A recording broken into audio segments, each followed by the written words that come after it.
All right, so here we go. Let's get rolling on Bible study tonight. We are in Daniel chapter 5, and we're kind of just tiptoeing through Daniel a little bit, hitting some of the big stories, and we're going deep. We're looking for things that you didn't learn in Sunday school, the things that you hadn't learned a lot about. We talked last week about, or the last two times we were together, we talked about the golden statue that Nebuchadnezzar had erected. We talked about, about Shadrach, Meshach, and Abednego, Daniel's friends who refuse to bow. They get ratted out by their followers. They get thrown into the fiery furnace and they survive, right? Hi, Dave. Hi, Dina. It's good to see you. We went through all that. And we learned a lot of things in that. Like the big question we had was, where was Daniel in all that? We know Daniel didn't bow. Where was he at in that whole story? And so it was kind of fun, kind of speculating on what he might have been doing or why he wasn't thrown into the fire. It was interesting to see how Nebuchadnezzar now backpedals and he's honoring God again. But we know he turns from that, and that's not uncommon. But before we get into tonight's lesson, we got to figure out what happened to Nebuchadnezzar. Nobody ever talks about Nebuchadnezzar usually after the fiery furnace because it's kind of boring after that, unless you go a little deeper. And so I thought it'd be interesting, and here's something we can learn tonight that you probably didn't learn in Sunday school. What happened to Nebuchadnezzar? So again, last week we talked about that the fiery furnace. We talked about Shadrach, Meshach, and Abednego. And today we're going to be talking about what the Bible starts off. I'm going to use the New King James tonight, but it talks about a king, this new king Belshazzar. But we find out in a few moments he's not really a king. He's an assistant to the king with an honorary title that they're equating to the king because he's like, vice president to our president. He's in a high position, but he's actually not the king. And we'll set up the monarchy for you here in a moment. But what happened to King Nebuchadnezzar? Here's this guy who kind of dabbles with God, and then he kind of threw God under the bus and almost was blasphemous in a way that he said, who's this God that's going to save you? And then God delivers him from the fiery furnace. Well, what happens in chapter 4, and you go back and read that maybe after the lesson tonight, but what you find in chapter 4 is Nebuchadnezzar has a second dream, and he needs the dream interpreted. And so Nebuchadnezzar wants Daniel to interpret the dream, and this time Daniel is reluctant or troubled to deliver the message to him. He's nervous about telling it what it is, and Nebuchadnezzar says, "You don't have to be nervous. Just tell me what it says. I want to know what it means."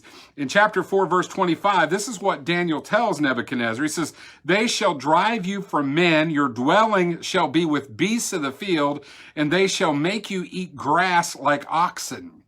They shall wet you with dew of heaven, and 7 times shall pass over you, till you know that the Most High rules in the kingdom of men and gives it to whomever he chooses."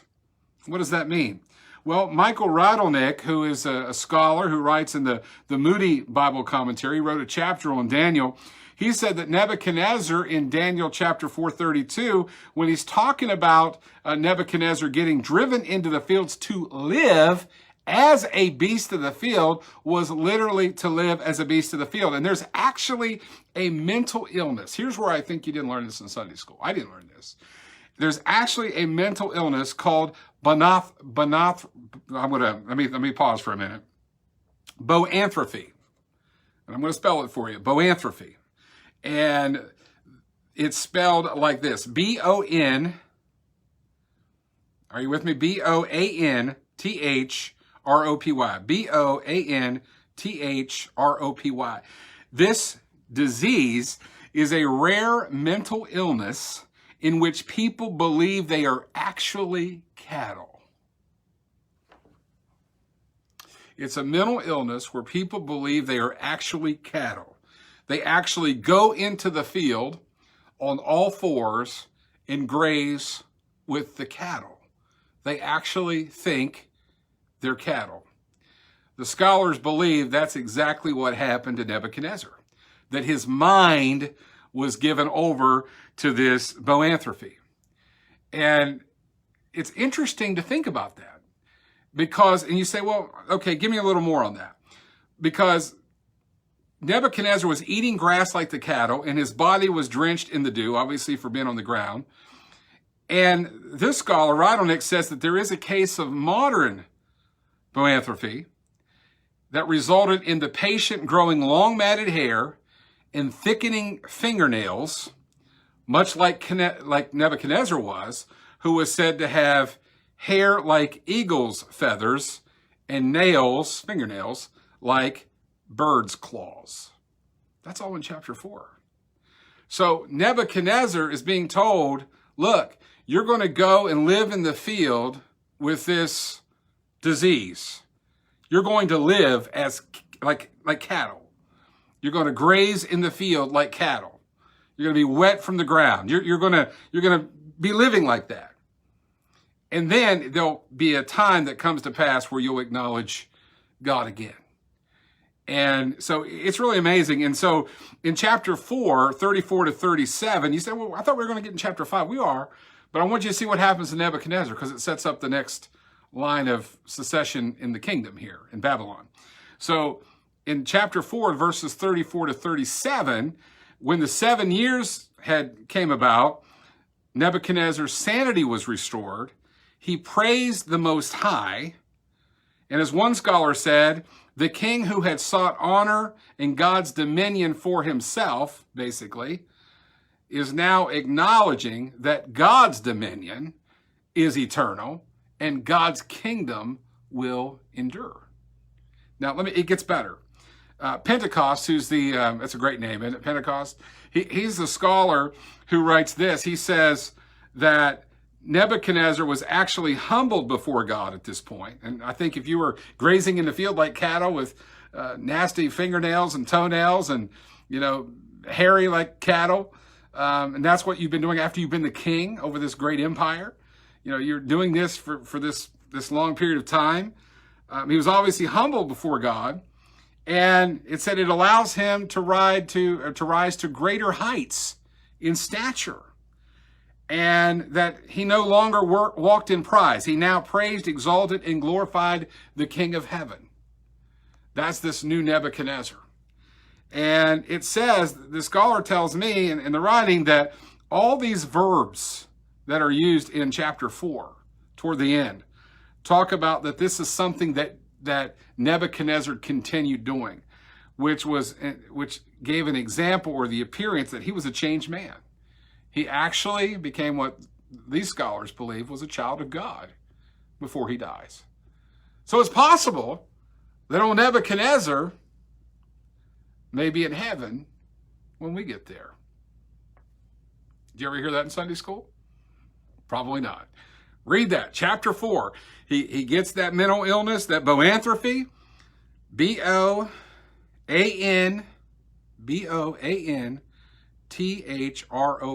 You look it up. It's that mental illness to make you think that you're a cow grazing in the field. That's what happened to the king after he threw the men in the fiery furnace in the next chapter, chapter 4. So this sets us up. So Nebuchadnezzar dies in 562. Much better man, apparently praising God, there's nothing negative from that point forward about Nebuchadnezzar. So it's believed that he turned to God. He led 43 years as king of Babylon. That's why all the archaeological ruins and all the archaeological evidence that they find in Iraq, a lot of that still has his name on it. And museums have his name. He's well documented for what he did. 43 years. But things after Nebuchadnezzar began to fall apart. And this is where Babylon begins its demise. So not only did society deteriorate, but there's more and more murder. For instance, Nebuchadnezzar's successor was his son, who died after being king for 2 years. He was murdered by Nebuchadnezzar's son-in-law. I'm going to try and say his name. I'll probably butcher it. But it was Neglazar. And Neglazar, after killing him, reigns for 4 years. And Neglazar is actually referred to in Jeremiah chapter 39. See, a lot of the Old Testament books, they have some linkage here. but because we don't study them across, we usually study them book by book, chapter by chapter, we don't get to realize that some of the people we're studying today are mentioned or linked in other chapters. And so we miss it because we only study with what we see right in front of us. But anyway, so Neglazar ruled for 4 years. He's mentioned in Jeremiah chapter 39. His son, Labshi-Marduk, how do you like that name? Labshi-Marduk. He took the throne and ruled 2 months before he is assassinated by a man named Nabonidus, who ruled 17 years. And it's Nabonidus who is actually the king in what we're going to teach today. So Nabonidus is actually the king on the throne. Now, tonight in chapter 5, this is going to start off talking about Belshazzar. Now, let me tell you, if you read those first 4 chapters of Daniel, you'll quickly see that Belshazzar is this king's name, which he's like a vice president. He's not the king. He's like the vice king. He's an assistant to the king. He's a congregant, right? Or a corrigan to the king. He's like an assistant or a second in charge. He's one of the rulers. But anyway, so what's interesting about this is that I want you to understand a little bit of background here. This is so important because if we miss this, then we're going to miss the importance of what we're talking about tonight. So society is going down. It was at a high level. Nebuchadnezzar had built this huge empire.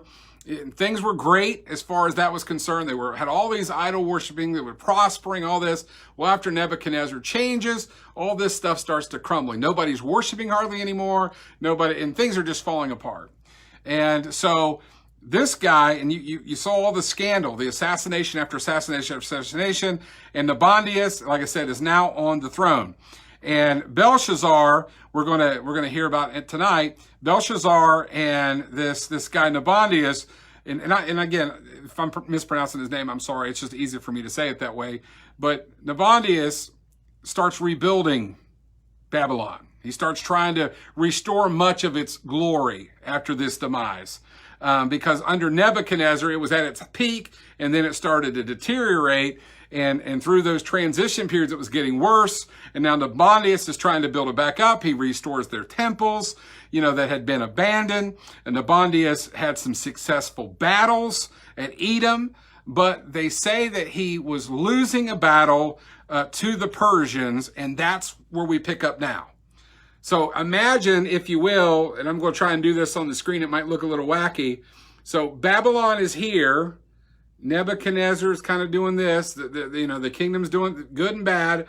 And then it's going down because of the transition period. And Nabonidus and Belshazzar, which we're going to talk about, starts trying to bring it back up. And now they're about to have a crushing defeat. So that's where we are in this. And this is going to be the end of Babylon, basically. Because then after this, then the Medes are going to take over, right? And that's where Darius comes in the next chapter. So I say all that because where we're going to start today, this feast that we talk about, this was going on while this battle was going on, and Babylon is actually being defeated as this banquet is going on. So that's the background. If you keep that in mind, you can see what's happening here. God's at work here and why he's at work. So let's get right into the word. Chapter 5, I'm going to read from the New King James translation. You read the translation you have. They'll read pretty much aligned. Chapter 5, verse 1. Belshazzar, the king. And I already told you, he's not the king. He's second in charge. Nabonidus is the king. But Belshazzar is called the king here as a place of honor. He's in a high position close to Nabonidus, but he's not the king. Belshazzar, the king, made a great feast for 1,000 of his lords and drank wine in the presence of the 1,000. While he tasted the wine, Belshazzar gave the command, listen to this, to bring the gold in silver vessels, which his father, Nebuchadnezzar, now we know that's not his father, that would be like his grandfather. This is talking about, a patriarch in the family, that his father Nebuchadnezzar had taken from the temple, which had been in Jerusalem, and the king of his lords, his wives, and his concubines might drink from them. So I'm going to stop right there for a minute and catch us up to speed on this, because this is good stuff. So Belshazzar, again, the second in charge, he's having this great feast. We know that there's a lot of people there. 1,000 of his lords are there. And what's really interesting about this is that it's believed that this banquet was probably done to increase morale. They were trying, they were this battle was starting, they were losing, things were falling apart. Let's bring our lords and everybody, let's celebrate. We can do this. It was kind of this pep rally, if you will, that was going on. That was the way to try and turn things around. They were losing to the Persians. And history supports this. Herodotus and Xenophon, the ancient Greek historians, confirm that Babylon fell during a great feast.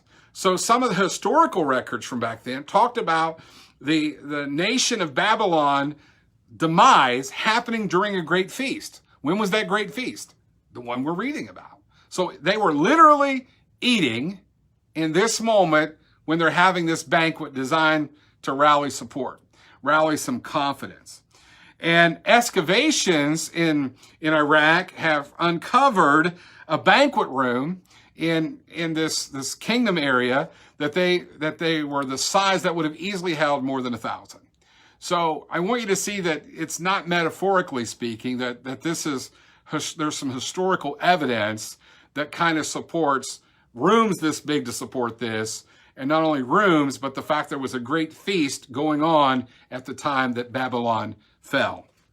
So they're drinking wine and they're giving toasts. And you imagine at a celebration or retirement party that you've been at, you're cheering people on. You're happy to be there. It's good to see you. It's an open bar. It's an open buffet. It's all you can eat, all you can drink. So while he tasted the wine, Belshazzar gave the command to bring out the good dishes, to bring out the good chalices, to bring out the gold and silver vessels that his father, and again, probably his grandfather, Nebuchadnezzar, had taken from the temple, which had been in Jerusalem, that the king and his lords and his wives and his concubines might drink from them. So he said, go get me the good stuff. Go get me the gold and silver. We're going to party like it's 1999, right? We're going to go back and we're going to have out the good stuff. So what do? Verse 3 says, so they brought the gold vessels that had been taken from the temple of the house of God that had been in Jerusalem, and the king and his lords and his wives and his concubines drank from them. Remember when Daniel and the Hebrew children, when they were taken into captivity, the temple was raided. All the gold and silver that was stored up there was all removed. All these cups and bowls and things that were gold-plated that were, symbolically honoring God in the temple, they were all removed and stolen. And they were placed in temples that were set up to worship gods in Babylon. And now Belshazzar, in this party, says, go get me the good stuff because we're going to drink from them. We're going to celebrate. So we're going to use something that was set apart for God's use, and we're going to turn it into a drunken fest. Now imagine that. Imagine using the communion set at your church and filling it up with shots of liquor, just for the heck of it. Using the communion plates to serve ham sandwiches or deviled eggs. Imagine, dancing on the pews and things like that. Consecrating, or not, I shouldn't say consecrating, but damaging things that we have consecrated or set aside to honor God. They were using stolen things from the temple to imbibe and party in this banquet with who? His wives, his concubines, his lords, his nobles at this big party. Over 1,000 people are there. And so they drank wine and here's the worst part. Look at this verse. Verse 4 is awful. Verse 4 is unbelievable. So they've got the silver, they've got the gold, they've got the chalices. They got them all there. And look here, verse 4. They drank wine and praised the gods, little g. Little g is anything but the big God, right? Praise the gods of gold and silver, bronze and iron, wood and stone. Everything that every image in Babylon was made from. They were drinking from these holy items, celebrating these graven images, everything that God detests. And they're doing it to try and raise morale. They're doing it to try and celebrate. But look what they're using to celebrate.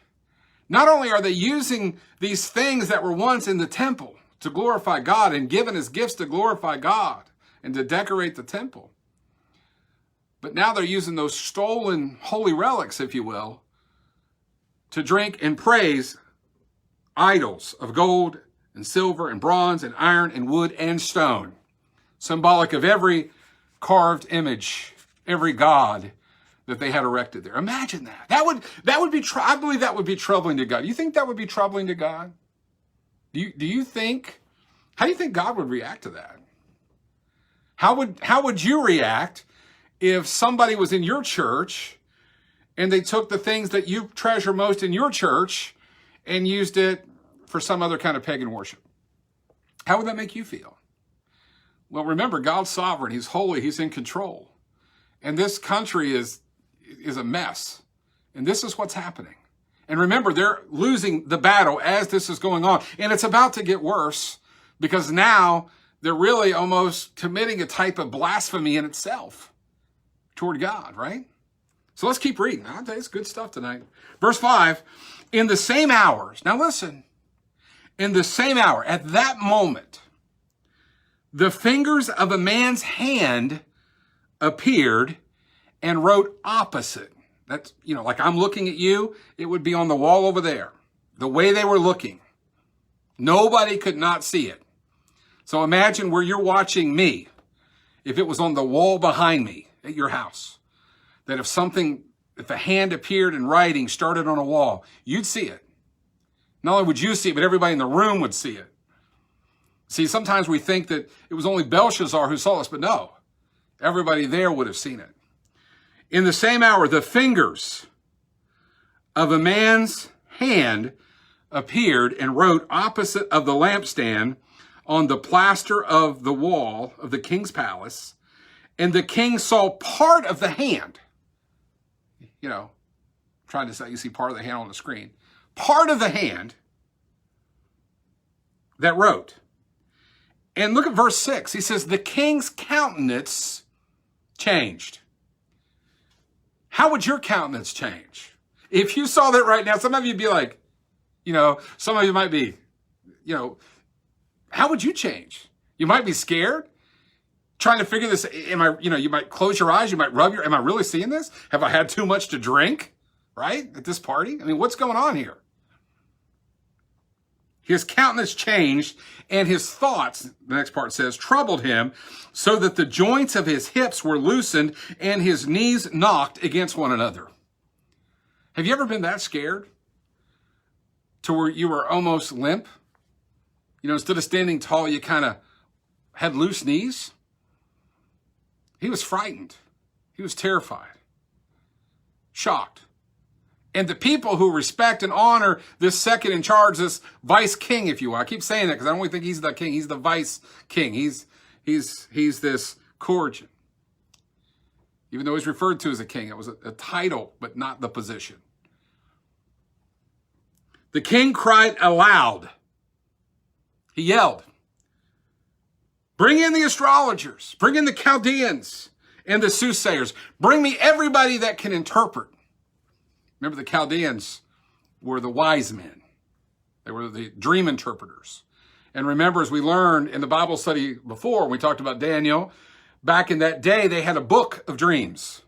And they would open the book. So you would tell them, I dreamed of floating down a river and it was raining. They could open up the book and they'd find floating in the river. And then they would say something. And then look at rain and it would say something. And they would interpret the dream.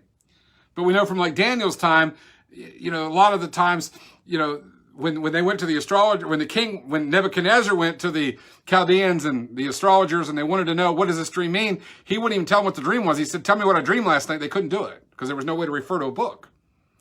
And then Daniel stepped in and gave them the interpretation. You remember that from last week or week before last. But here he's calling for everybody and anybody who may be able to interpret this writing. And he says, The king spoke, and this is the part of verse 7. The king spoke, saying to the wise men of Babylon, whoever reads this writing and tells me its interpretation shall be clothed in purple and have a chain of gold around his neck, and he shall be the third ruler of the kingdom. Well, who's the first ruler of the kingdom? Who's the first? The king, right? And the king was Nabonidus. Who's the second position? Belshazzar, right? That's who we're talking about. And he says, whoever will interpret this writing on the wall, I'm going to give you the purple robe, symbol of royalty. I'm going to give you the gold chain of notoriety. And I'm going to make you third ruler of this kingdom. You're going to be just under me. That's how troubled he was at this writing. Verse 8. Now all the king's wise men came, but they could not read the writing or make known the king its interpretation. Then, this is verse 9, chapter 5, verse 9 of Daniel. Then King Belshazzar was greatly troubled, and his countenance was changed, and his lords were astonished. Now he's devastated. We've all seen the hand. We've all seen the writing. And see, the writing's still there. Otherwise, see, sometimes when we read this, we think it was just a quick vision to Belshazzar and it disappeared. It's not true. It was on the wall. He summoned these people. They see it's on the wall. They see the writing, but they can't interpret it. They don't know what it means. And and the people seeing that the dream interpreters can't do it, the king's stunned, and people are looking at him like, what does this mean? Verse 10, here comes the queen, the mother queen. The queen, because of the words of the king and his lords, obviously heard the commotion, came to the banquet hall. The queen spoke, saying, O king, live forever. She's given him honor in his position. Again, not the king, but assistant to the king. O king, live forever. Do not let your thoughts trouble you, nor let your countenance change. Oh, honey, what are you worried about? Calm down.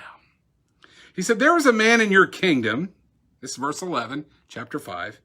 There is a man in your kingdom in whom is the spirit of the holy God, and in the days of your father, light and understanding and wisdom, like the wisdom of the gods, were found in him. And King Nebuchadnezzar, your father, probably grandfather, remember that, your father, the king, see, this is the verse that shows you he's not the king. So for those of you who said, no, it said Belshazzar is the king. No, this verse tells you, ready? Let me read it again. Let me back up and read this, because this is one of those things that if we don't read far enough, we miss it. This is how we know that he was the second before the third, and he's under the king. Let me read it to you, and listen to this end. And in the days of your father, light and understanding and wisdom, like the wisdom of the gods, were found in him. And King Nebuchadnezzar, your father, again, grandfather, your father, the king, made him chief of the magicians, astrologers, Chaldeans, and soothsayers. So there's the guy in your kingdom here. There's a guy, Belshazzar, in your kingdom. His name is Belteshazzar. Not Belshazzar, but Belteshazzar, right? Which is the Babylonian name for Daniel. So if you see both of those names, you got to see, is it the Belteshazzar or is it the Belteshazzar, right? Yeah, you got to get your B's and your Shazars straight, right? So verse 12 says this, the queen's trying to encourage him. You've got somebody here that can interpret this. He was appointed to a high position because he was able to interpret things like this. So verse 12 says this, inasmuch as an excellent spirit, knowledge, understanding, interpreting dreams, solving riddles, and explaining enigmas were found in Daniel, whom the king named Belteshazzar. There it comes. Now let Daniel be called, and he will give you the interpretation. Relax. Call upon Daniel, who is Belteshazzar, and he will come, Belteshazzar, and he will help you understand this. So she's telling Belshazzar to call Belteshazzar, and he'll take care of it. Can I just keep it simple? She said, go call Daniel. Go call Daniel. He'll take care of it. He'll interpret for you. You're getting upset over nothing. There's somebody here who can help you with that. So verse 13. So they summoned for Daniel. Then Daniel was brought in before the king, and the king spoke and said to Daniel, are you that Daniel, who is one of the captives from Judah, whom my father the king brought from Judah? He said, I've heard of you that the Spirit of God is in you. Well, who told him that? We just read that. Don't act like you've heard this forever. You just heard this, right? He said, I have heard of you that the Spirit of God is in you, and that light and understanding and excellent wisdom are found in you. Check this part out. This is verse 15 of chapter 5 in Daniel. Verse 15 says this, now the wise men, the astrologers, have been brought in before me that they should read its interpretation. But they could not give the interpretation of the thing. He said, look, I have sent for all the astrologers and all the dream interpreters, and I've asked them to interpret, and they can't do it. He said, and I have heard that you can give interpretation and explain enigmas. Now, if you can read the writing and make known to me its interpretation, you shall be clothed in purple, you shall have a chain around your neck, and you shall be the third ruler in the kingdom. So he's offering him the same payoff. If you'll just interpret this, I'm going to give you the robe of royalty, I'm going to give you the gold chain, I'm going to give you the wealth, and I'm going to give you the notoriety because you're going to be third with me. Right? It'll be the king, it'll be me in second, and you'll be third. We got this. Right? We can do this. Now look what Daniel says. You think Daniel's interested in fame or notoriety or riches? Do you think Daniel really cares about any of that stuff? Do you think he really does? We'll see. Verse 17, chapter 5, Daniel, verse 17. Then Daniel answered and said before the king, let your gifts be for yourself. I don't want your stuff. Why would Daniel not want his stuff? He was probably highly offended at this party, seeing the gold and silver and the nice treasures that were in the temple being used in this banquet setting at this big drunk fest that they're having, this rallying party banquet that they're throwing. He's like, I don't need this stuff. He said, Daniel answered and said before them, let the gifts be for yourself and give your rewards to somebody else. Give your rewards to another. Yet I will read the writing to the king and make known to him the interpretation. He was willing to do it. He could do it. I believe God wanted him to do it. He said, O king, the Most High God gave Nebuchadnezzar, your father, a kingdom. This is what Daniel's saying. O king, O vice president, you vice king. He said, God gave Nebuchadnezzar, your father, a kingdom and majesty and glory and honor. And because of the majesty that he gave him, all peoples, nations, and languages trembled and feared before him. Whomever he wished, he executed. Whomever he wished, he kept alive. Whomever he wished, he set up. And whomever he wished, he put down. Your king had all authority in this kingdom. But when his heart was lifted up and his spirit was hardened in pride, he was disposed of from his kingly throne, and they took his glory from him. Why, God gave him all this, and when he could no longer deal with it, and he gave credit everywhere else, it was all taken from him. That's what Daniel's telling him. No doubt that Belshazzar understood. He knew the history of the kingdom. He obviously heard the story of his grandfather Nebuchadnezzar. He would have heard that information. He would have known this story. So Daniel's reminding him of that. In verse 21, and Daniel's continuing, he said, then he was, to talk about Nebuchadnezzar, he was driven from the sons of men. His heart was made like the beasts, and his dwelling was that of wild donkeys. They fed him with grass like oxen, and his body was wet with... didn't we just talk about that? We started off, what happened to Nebuchadnezzar? This is when he had that disease that we talked about, that disease of bonathropy, where you think you're a cow and you live in the fields and graze like a cow. And we talked about that in the beginning of the lesson tonight. Daniel's reminding him, they fed him like grass, like oxen. His body was wet with the dew of the heaven, till he knew the Most High God rules the kingdom of men and appoints him over it. But you, verse 22 says this, but you, his son Belshazzar, you, his grandson Belshazzar, have not humbled your heart.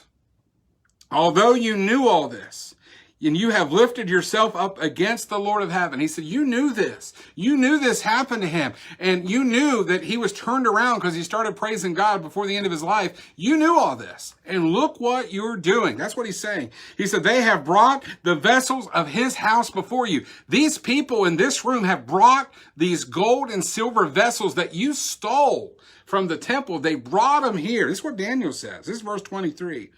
They have brought the vessels of his house before you, and you and your lords, your wives, and your concubines have drunk wine from them. And you have praised the gods of silver and gold and bronze and iron and wood and stone, which do not see, nor do they hear. And the God who holds your breath in his hands and knows all your ways, you have not glorified. Wow. That's what Daniel is telling Belshazzar. That's what he hadn't interpreted his dream yet. He's given him the background as to what brought on his dream. What do you think of that? What do you think of that? He's given him the background. This is what got you into this state. Let's keep reading. We're doing good. 7:16. I got 15 minutes. We're good. Ready? Let's keep going. Verse 24. Then the fingers of the hand were sent from him. That's a capital H-I-M, from God, right? You've done all this against him. Now the fingers of the hand were sent from God. And this writing was written. And how he's going to interpret what this writing is. And if you saw the little slide we put up to billboard today's lesson, it had all those words in it. And those words are always tricky. So let me get my stuff here ready for this one, because this gets a little tricky.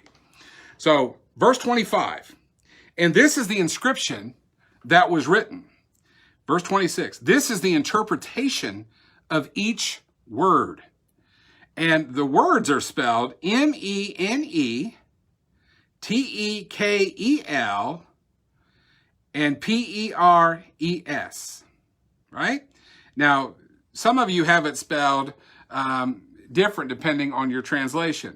But basically, Moody, the M-E-N-E, was a measuring unit or numbered.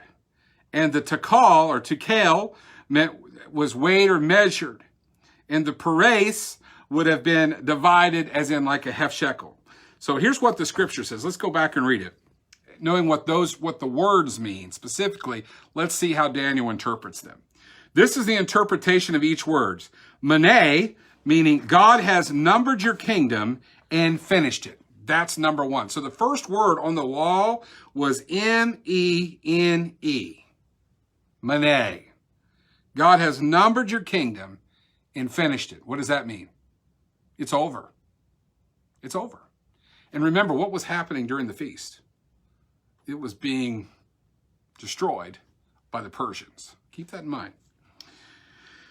And then tekel, T-E-K-E-L, tekel, you have been weighed in the balances and found wanting. You know those scales?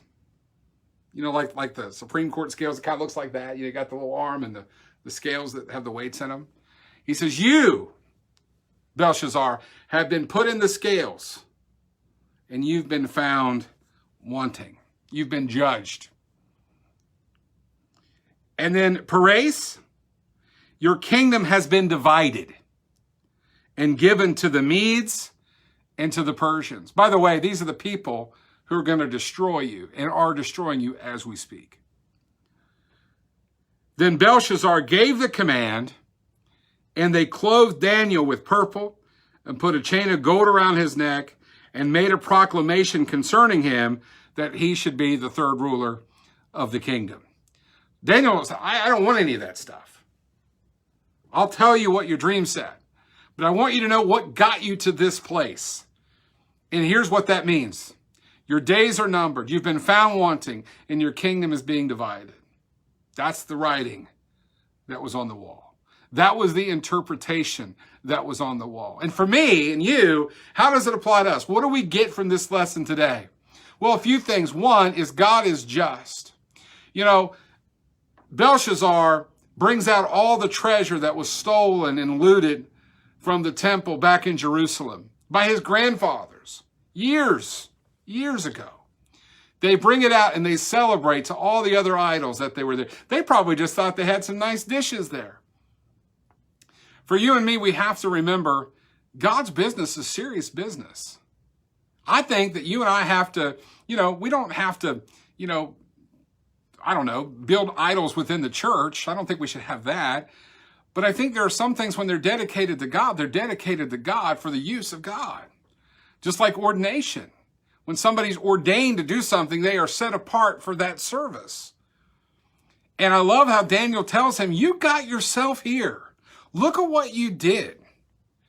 And you and I have to remember in our life, if we're not happy with where we are in life, we may have gotten ourselves there. Other people in our lives who haven't turned their lives over to God, they may not be happy because they're not with God. They need to be with God. They need that. The writing's on the wall, right? But they were dishonoring God in a very powerful way. God was paying attention. And he not only wrote the handwriting on the wall to tell them that, but it was living judgment of what was transpiring. And that this would be the end of Belshazzar. Verse 30 says, that very night, this is how we come down to the stretch here. Verse 30, that very night, Belshazzar, king of the Chaldeans, was slain. And Darius the Mede received the kingdom, being about 62 years old. So Belshazzar not only saw the writing on the wall, had it interpreted, and was told, this is why it's happening to you. He dies that same night. And that's the end. Belshazzar gets one chapter in the Bible, chapter 5. We see his second in control, having the big party, dishonoring God. Daniel answers the question. Daniel gets promoted, even though he didn't want it. We see there at the end, he gets the gold, he gets the royalty, he gets the honor. He's done what he was asked to do. And hey, Belshazzar kept his word. But Belshazzar faced the ultimate judgment, which was the hand of God against him. And it was because he had defiled the tools in God's sanctuary. And that it was continual sinning, using what was meant for God and turned it into something sinful. You and I, there's a lot of lessons in Bible study. And part of what's neat about Bible study when we do it right is we look at what the Bible says.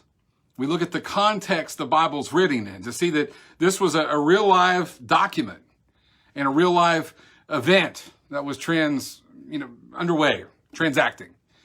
And then we see, how does it apply to us? Well, obviously we're not, being disrespectful to the communion set, or we're not, eating bologna sandwiches out of the offering plate. We're not doing those kind of things.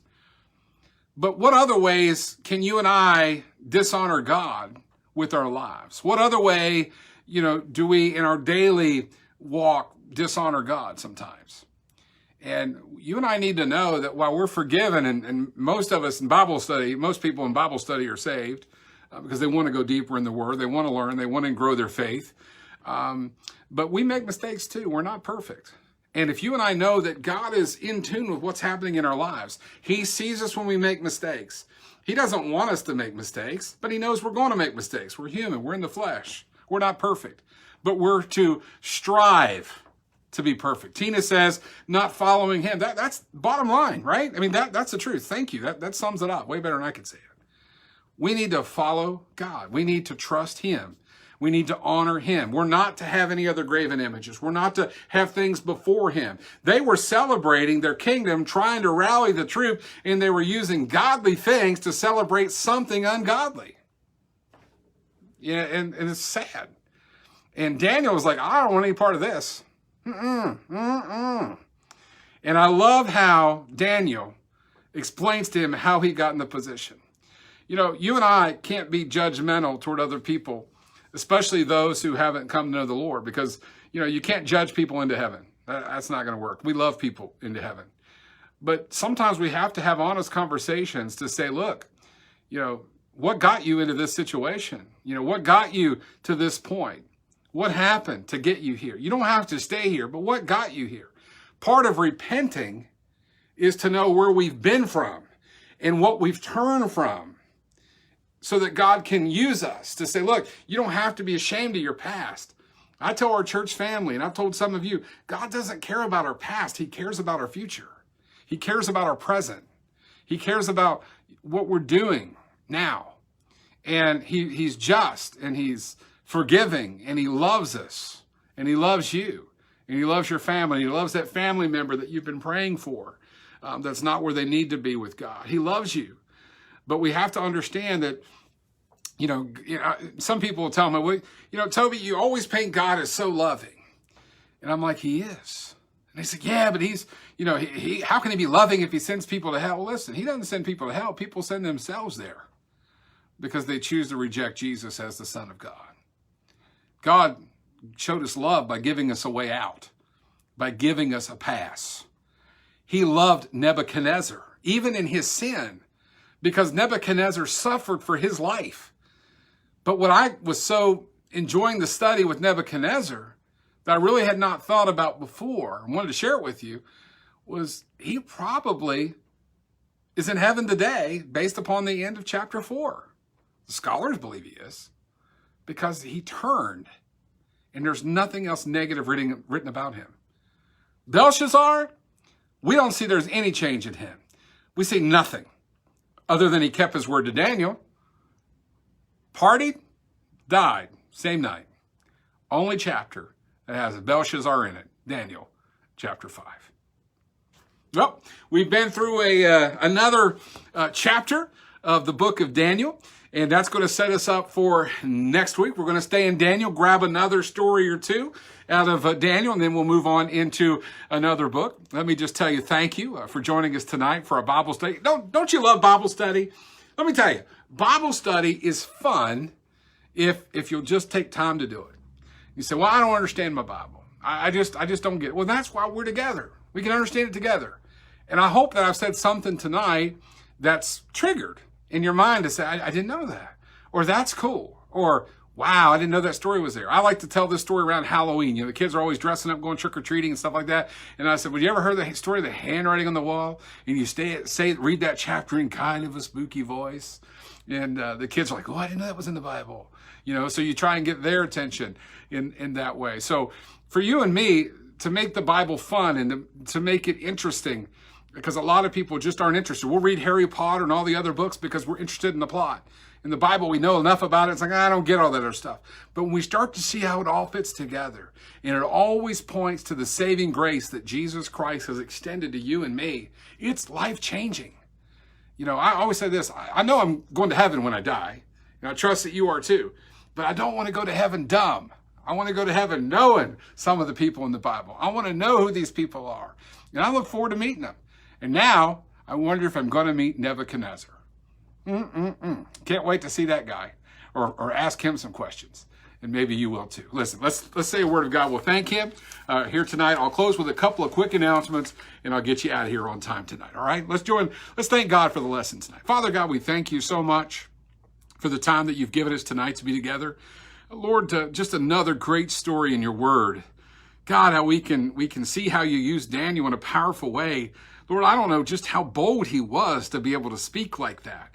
And Father, it's amazing how other ordinary men couldn't do the job that they were asked to do, but you empowered a man to be able to stand right up and speak and proclaim your word. Father, I look at my own life and so many in my life, people that you've placed in my life and that are viewing tonight from all over the place, from different counties and different places, some watching maybe either live or on tape. But Father, you've blessed them so much. And Lord, I celebrate in all their blessings that they have, how they've all grown in their faith and how that they're learning to love your word.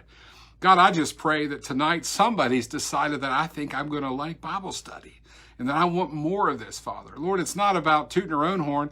It's about tooting all of our horns, God, that we can leave tonight saying, I've been to church and I've learned something that I didn't know. Father, help us share this story tonight in some way with somebody, whether it's having coffee, whether it's the next time we're in church, or whether it's just a neighbor that you speak to on the phone or through social media. God, help us just be a good witness to you. Let people see that we love you and we love your word as we live our lives. In Jesus' name we pray. Amen. So let me just close with this. Let me remind you that Sunday morning, we're going to be opening our sanctuary first time in 6 weeks? 8 weeks, something like that. It's been a long time. And, so we're looking forward to opening. If it hadn't been 8 weeks, it sure feels like it. What was it? Sometime in March, I guess. So it's good to be back. Sunday morning, 10:45 will be our worship service. Remember, if you're planning on coming to that, we ask that you arrive no earlier than 20 minutes before the service or no later than 5 minutes till the start of the service. All of our services are still going to be streamed online. Sunday morning will be streamed online, and our Wednesday night will be streamed online. Wednesday night, we will not have Bible study in person yet. We're going to continue to do our Bible study by Facebook. We'd like to do a lot of interaction, and it would be really hard to do that with people having face coverings on. So we're going to continue that here. For my church family that are watching this on a replay, don't forget tomorrow night at 6 o'clock that we will be having a church-wide conference call. You should have received today in the mail a letter from me and our deacons that have that conference call information in it and the list of the guidance for the church. If you have not received that, look for it tomorrow online. We'll have it posted on our website. Call Susan. She'll give you the number and the password, and you can log in and join that call. It's tomorrow night at 6. We're going to spend about an hour together. We're going to walk through each step of that guidance. We're going to give you the chance at the end to ask questions. And really, it's to make sure you have enough information to make the decision about whether or not you choose to come to that first service or not, and how it will work so you don't have to wonder. How we may do communion at some point. All those things, we want to give you the chance to learn about that and be able to make an informed decision on whether or not you come out Sunday morning or if you choose to stay home and watch it online. Either way is perfectly fine. So a church-wide call tomorrow, 6 o'clock. Join me for that as we walk through through the guidance and how we plan to open our church beginning Sunday morning. So I'm excited about seeing you all. I'm excited about continuing to broadcast live into your homes, wherever you are. And I just pray that you've enjoyed the Bible study tonight. Please pray for my friend, Beth Wood, a sister in Christ. She's in Camden Clark. We miss her so much. And, I can't go visit her up there. You aren't allowed to do any of that. And I just don't like that I can't do it. I send her messages and talk to her, but she loves her Bible studies that we're doing online. And I hope that, I haven't seen her online tonight, but I hope that she'll be able to catch this on the tape version. So let's all pray for her. She's been having some tough times with her health here in the last couple of weeks. So let's lift her up in your prayers. Add her to your church bulletin. If you're from a different church, her name is Beth Wood. She sure could use your prayers. Listen, I've kept you long enough tonight for this Wednesday. I've thoroughly enjoyed it. I'm going to go home and write some stuff on my wall and see if the kids can figure it out. But I'm going to use a magic eraser to take it back off when I'm done. God bless you. Have a great night. I look forward to seeing you tomorrow on our conference call. For the rest of you, I'll see you on Sunday morning at 10:45 live from the studio, or live from the sanctuary, as we broadcast our church service and we celebrate Memorial Day weekend and remember those in our church who've gone on to be with the Lord. May God bless you. Have a wonderful week, and I'll see you next time.